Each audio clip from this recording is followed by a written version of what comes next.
For the next 2 months, UAB's Reynolds Historical Library exhibits The Role of the Healer with an exhibit of the wartime journal of Union Hospital steward Spencer Bonsall. UAB's Historical Collections Unit recently published Spencer Bonsall's journal, Well Satisfied with My Position.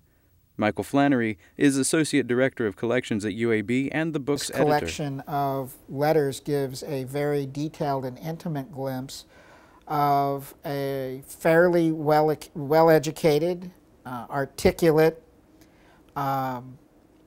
individual who served as a hospital steward, which in Civil War terms means that he was essentially a pharmacist.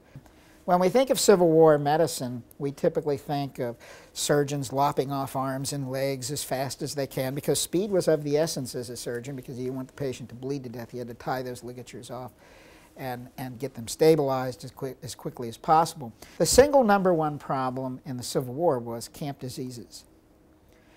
What kind of diseases? #1 killer was dysentery.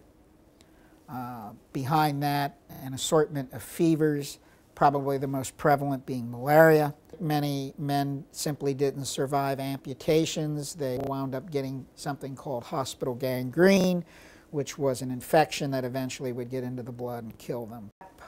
There's a several-month gap in the record where he, just is not reporting anything. We come to find out through his military records that was because he was sick. He was in the hospital. Then he reemerges and talks about the Peninsular Campaign, and then completely drops off.